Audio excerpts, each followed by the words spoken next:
آپ 3 دفعہ کا وزیر اعظم جو ہے وہ کہتا ہے کہ میرے بچوں کے اوپر پاکستانی لا ہی اپلائی نہیں کرتا کیونکہ میں نے پیسے ان کے نام رکھے ہوئے ہیں، ان کو ملک سے باہر نکال دیا، کہ جی ان کے اوپر تو میرا لا ہی اپلائی نہیں کرتا۔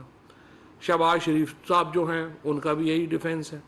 اب سوال یہ پیدا ہوتا ہے کہ یہ جب اربوں روپیہ جو لٹا، جو اس قوم کا لٹا ہوا ہے، اور اسی طرح سے جو زرداری اینڈ کمپنی نے جو پیسے لوٹے ہوئے ہیں، اب ان پیسوں کا قوم حساب لینا چاہتی ہے۔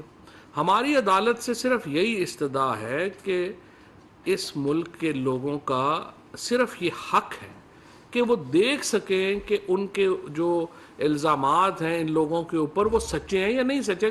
اگر غلط ہے تو بری کر دیں، ختم ہوئی بات۔ لیکن لوگ دیکھیں تو صحیح کہ ان کے اربوں روپیہ جس طریقے سے لوگ تنگ پڑ گئے ہیں۔ کل جو وزیر اعظم صاحب نے بھی جو بات اپنی پریس کانفرنس میں کی ہے وہ یہی ہے کہ 3.5 سال ہو گئے ہیں، 4 سال ہو گئے ہیں، ان سے ریکوری ہونا بہت امپورٹنٹ ہے۔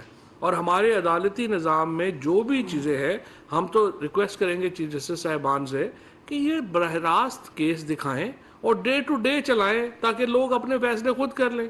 اگر انہوں نے پیسے نہیں لوٹے تو صحیح ہے، اور اگر لوٹے تو ان کو سزا ہو، ان کے پیسہ واپس آئے۔